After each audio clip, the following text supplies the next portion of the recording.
else is going on there? I mean, Mono Black Poison, the first card that jumps to mind with me is Lashwraith. Are those hanging out in there?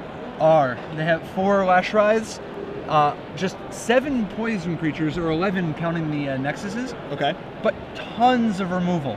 He's got 8 main deck discard spells in addition to the rats. So Okay. actually 12 discard total, all in the main deck. A very different direction than we have usually. You know, most of the time these Mono Black Poison decks have more threats and more removal. This one's extremely discard based. An approach that we really haven't seen. No, I like, mean, in this format. 4 Duress and 4 Despise backed up with 4 Ravenous Rats, like that's unheard of. With Black Sun Zenith to clean it up. And looking at Ian's deck list here, he is rocking Blue-White Delver, which we are used to, of course. Anything crazy going on here? Just taking a look at the deck list. He's on the Geist of St. Traff version. You're not going to find any Blaze Splicers, or he has 1 Talaran hanging out in his main deck. Also has 1 Phantasmal Image, 1 sort of Warren piece to go along with 1 Rune Chanter's Pike. Only 2 Restoration Angels, but as you said, our show director brought up, these guys do test together, so they're pretty sure they know each other's deck list. I don't think they test together. You don't think so? No. I think James Gates is having a little bit of fun with our show director. Oh, okay.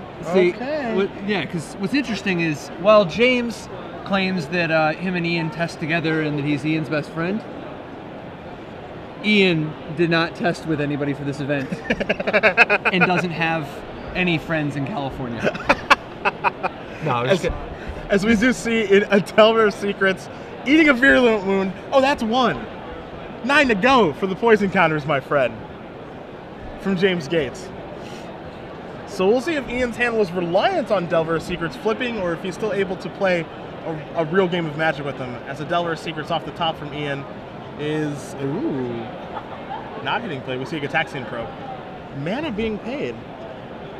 And the poison matchup. Alright.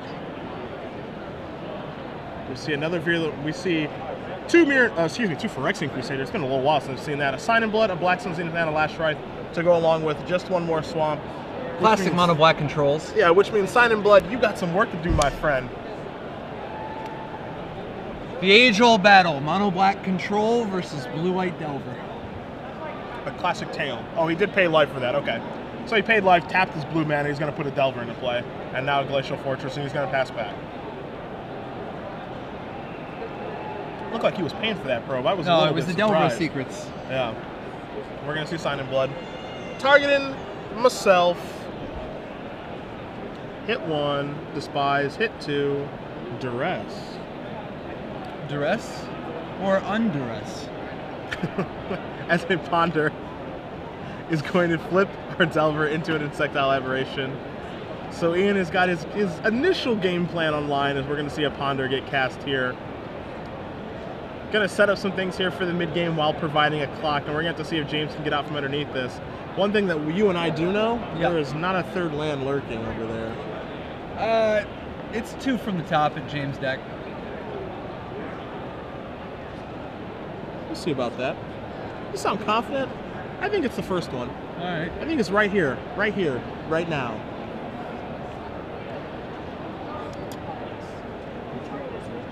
Ian pondering away, deciding how he's going to want to set up the mid-game. Now, any initial thoughts in this matchup, Patrick? Maybe one side favors the other? Well, I know that the popular wisdom, anyway, the general crowd wisdom is that Delver beats Mono Black Control. Okay.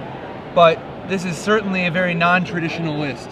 So I mean, I got to imagine that James Gates did not just on a whim decide he's going to play with 12 discard spells, and that there's been some testing involved, and that he's confident that this is the plan that he wants.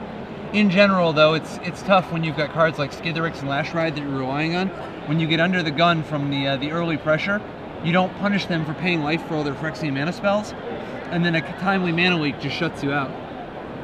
As we do see another Gataxian Probe off the Snapcaster Mage from Ian, 3rd land, right into play. I think I called that. That's 1 for me. I'm keeping score, getting out my pen. I don't expect to win many battles with Patrick today, but I'm going to take my 1 where I can get it. We'll see if there's a land second from the top. We can find out. Well, I'll give you one. I'll tie us up, but I'll take my lead where I can have it. As James is contemplating, he can cast a Black Sun Zenith for 1 here. He can play a Phyrexian Crusader, which he's opted to do, and try to get the poison damage in that way, while also kind of stopping Snapcaster Mage from attacking, depending on what Iain does have in his hand. Now, you may be wondering exactly why James is playing Mono Black Poison today. I did talk to him before the tournament. This is a deck that actually won a Premier event on Magic Online. Premier event being one of the bigger tournaments that you can win.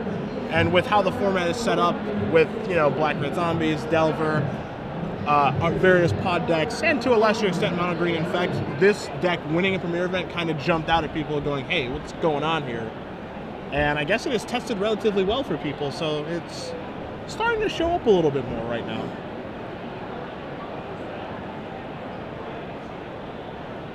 That was not a land, second from the top. I don't want you to think that I forgot. So no point for Pat, 1 point for Sed.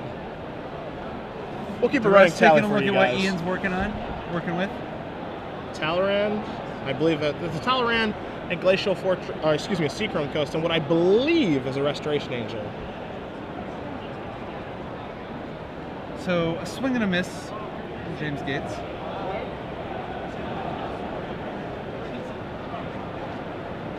And back to your point on that land not being on top, I think you kind of needed that land to be on top, honestly. Yeah, a little wishful thinking, not coming to fruition. As we're going to see a Sign in Blood here, knocking James down to 10. These Sign in Bloods are not free. Wow, and they are not hitting land. So it is a tough way to do it. It is a real tough way to do it. And it looks like he's just passing back here. But if that is a Restoration Angel, which it is, nothing to really blink, no free spell to be cast, no gut shot.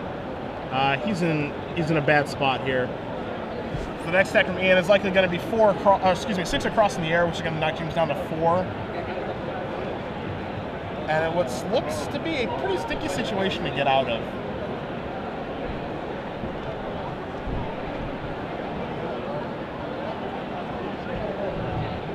Iain asking James about the other Phyrexian Crusader, because the one in play is in a different language. He just wants to get confirmation on exactly what it does. Does not want to be confused or misled.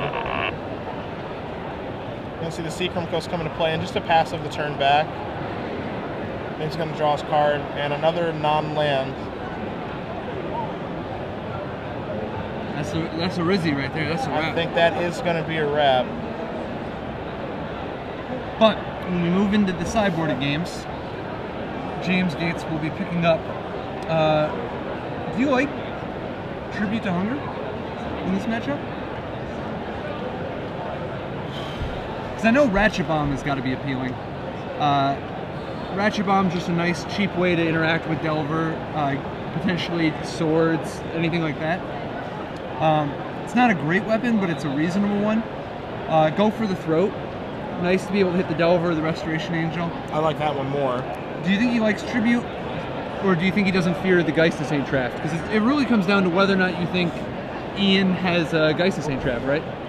Like, if he has Geist, it's so devastating if you don't have any removal for it. But if he doesn't have Geist, if he's playing like Blade Splicer instead, then it's not even good. Yeah, I think there. How many tributes does he have access to? He has 1 Liliana and 2 Tribute to Hungers. I think you may want to board in some number of those, maybe like 1 Tribute, 1 Liliana, potentially. Maybe just like a slight hedge against it, depending on what he has to take out of his deck. Like, I see a Curse of Deathhold there, which is, of course, good against Delver in most cases. He does have a Talleyrand in his deck and Restoration Angel, so it's not like kind of the hard lock that it used to be. Still good. But I think he may want like a Liliana as a different angle of attack, and maybe a Tribute. So again, the Geist problem that you spoke of, because it doesn't look like he has anything like Death's Verdict or any other way to really get a Liliana off the board in a profitable way. He does have Black Sun Zenith. I mean, is it unreasonable to want to take the Ravenous Rats out? I mean, like, is Ravenous Rats really what he wants to be doing here? Maybe it is, but like...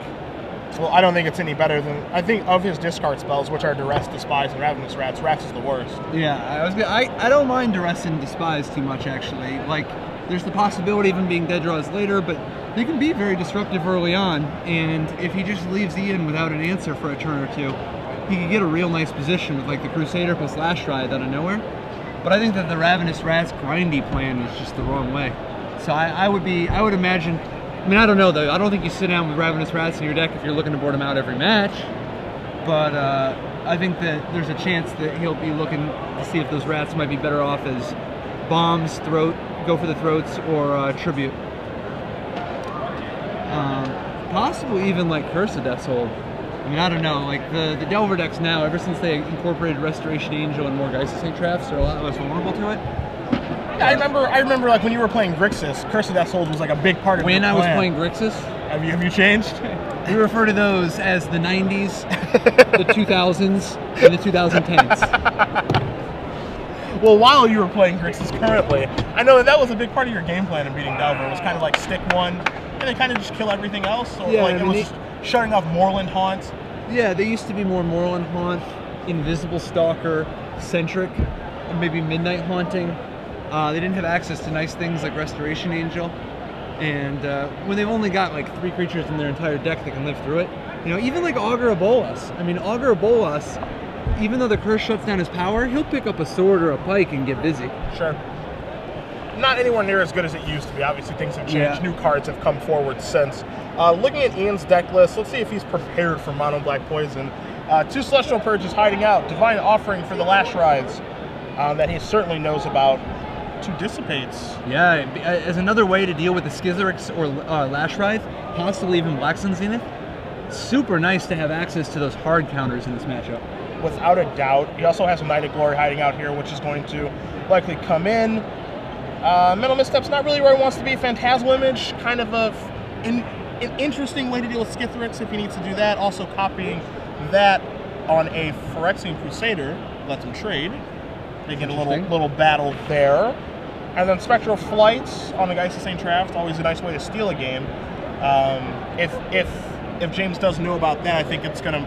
If James knows about that, and if that's the game plan that Iain is going to move into, then he's going to want those tributes at Liliana, as you said earlier. Now, I'm not sure if that's the way that he's going to want to go, but something to keep in mind. I do think James is a pretty well-read player. He's the type of guy, he studies the metagame a bit, he's keeping up on the goings-ons, and Iain does talks about playing Blue-White Delver, so I think it's very possible that Gates will have the read that he's playing a Geist of St. Traft style. As we're going to see a Despise here. Another swing and a miss. James got to get better at those discard spells. I will tell you, these are certainly no Inquisition of Kozilek.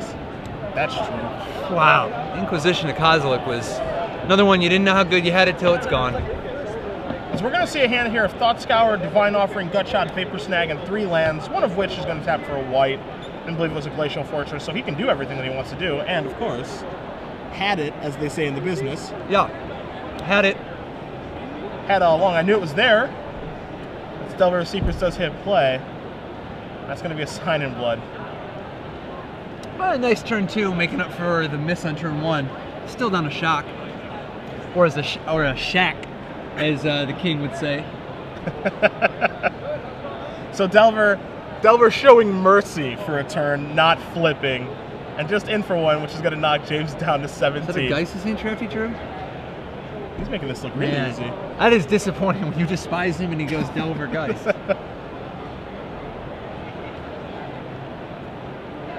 Looks like we're going to see Glacial Fortress. He's thumbing through, crafting a game plan at this moment.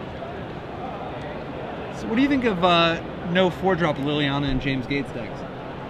4-drop Liliana being a 5th Lash Writhe potentially if you want it. So you're just kind of advocating just one copy of the card? Yeah, wondering, you know, like as a 5th Lash Writhe, because Lash Writhe is so incredible in these decks.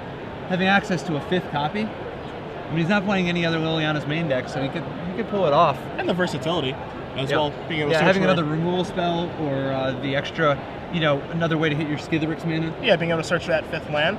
I can see playing one of those. I mean, the Curse of Death's, just looking at the deck list, feels just a little bit like kind of random / out of place. Whereas I think I agree with you. The Liliana, as there's the Ravenous Rats, the Liliana would serve. I think that just the flexibility is exciting. Whereas Curse of Death's, you don't really have that flexibility. As Iain's going to decide to discard an island, flipping. Insectile Aberration is here. Gataxian Probe.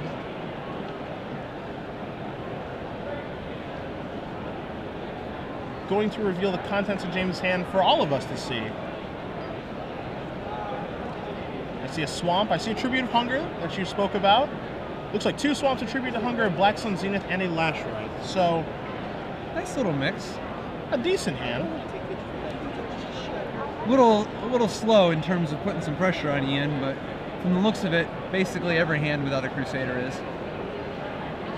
But that Skithiryx with Lash Wraith, I mean that's a one-hit kill, right? That's no joke. That is pretty close to anywhere between 8 and 10 poison counters per hit. So we're going to see another Glacial Fortress here from Iain. I mean, I think that's the kind of thing that he wants to set up. But right now, for this particular game, he does have the Inkmoth Nexus to kind of two-shot him. Also has a Ravenous Rats hanging out there if he wants to go the regular damage route, with Iain being at 18. And it's tough, because he can't just play out his Lash Wraith. He knows Iain has that Divine Offering. Yep. He also can't just swing recklessly with the Inkmoth Nexus. But Ravenous Rats? Oh, he can get in. He can definitely get reckless. What's stopping him? Nothing. Nothing, sonny boy. So what do you think? Are we going to see a Tribute to Hunger here? I feel like this is going to be a Tribute to Hunger, I feel like. Yeah, in the upkeep.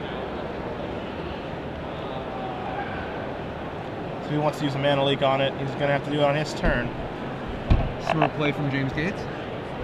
So Tribute Hunger is going to resolve, taking care of the Insect Aberration. We know that James also has to take care of a Geist-Saint Trap, and he does have the Black Sun Zenith to do that. But what he doesn't know is that there is a Vapor Snag hanging out in Iain's hand. Now, Iain knows that James knows, or James knows that Iain knows that James has a Black Sun Zenith because of the Gataxian Probe. Yes. But Iain, of course, knows that Iain knows that James has the Black Sun Zenith. The rat's attacking. Hey, pretty easy to understand. Is he telegraphing Curse of Death's Hold? Ooh. Or is it just saving 1 mana on the Black Sun Zenith? Since he's going to do the Black Sun Zenith anyway? Yeah, I feel like he's just saving 1 mana. Yep. Now, if Iain uses his Vapor Snag here, did he just get James to kill his own rat? Rats! Rats off to you. We're going to see a shuffle of the Black Sun Zenith, just passing back. See, I actually would like Black Sun Zenith for 1, I guess you can't do it for 2. I was going to say, if you do it for 1, it won't be enough to kill the Geist-Saint Draft. Yeah.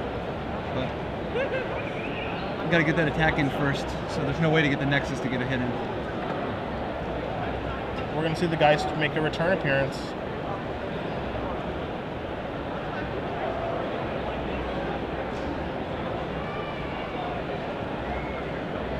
And do we have a 5th land here from Iain to at least represent the Mana Leak?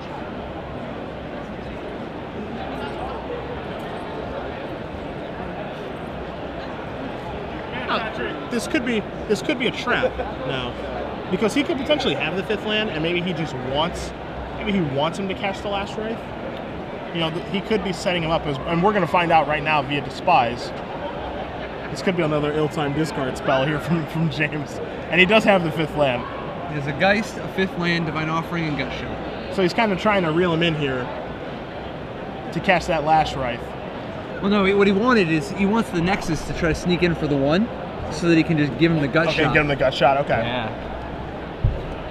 But Gates having none of it. Thing is, he can't just not use his Nexus and not use his Lash Ride forever because of that Divine Offering. Yeah, because then you've essentially mulliganed twice, is a way that you can look at it. Yeah, he's got to start making some forward progress. This Geist is going to make short work of him otherwise. All right, there's the Lash Ride finally. James willing to give him the Lash Ride for the Divine Offering because he's got to do something. All right, bang bang, choo choo train. It's going to gain Iain 4 life. It's going to put him back up to 20. Geist is going to knock James down to 10. And now we know that Iain has a Gut Shot and a Mystery card. Now, are we going to see a Skithiryx out of James next turn? It's a Delver Secrets. A Delver Secrets now too. So Black Sun Zenith is your friend. right now. How do we do?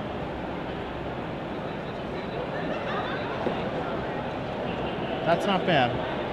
Not a bad start for mounting the comeback. Checking for blackjack. No good. Ian's looking for a Snapcaster Mage or a Vapor Snag. A lot of good draws available here to Iain, even though Delver did not flip that turn. A lot of good draws still that are non-land, non-instant or sorcery spells. So we see Iain play his 5th lands. And is he playing? He's playing Restoration Angel and Talrand. Yeah, a little bit of a mix. 2 Restoration Angels here, along with 1 Talrand in Ian's deck. So diversifying the late game a little bit.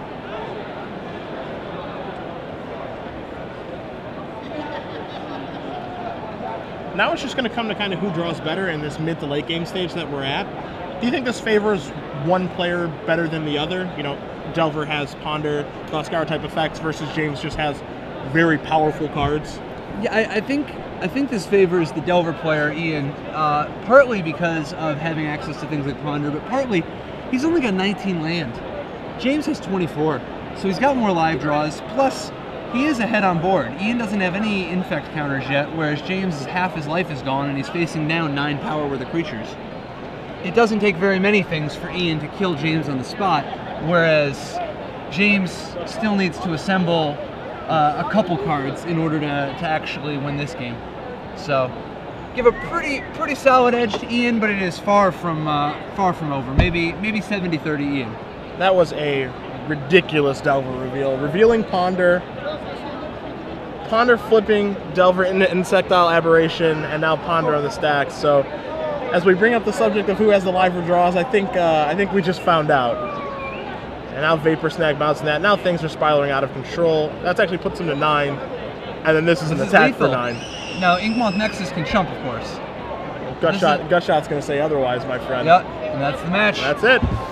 So, Iain Bartolomei winning 2-0 over Counselor James Gates. In what of the Sperling clan, of the Sperling crew, and Stream Team Aficionado, it looks like that's a pretty favorable matchup for Blue White Delver. Historically,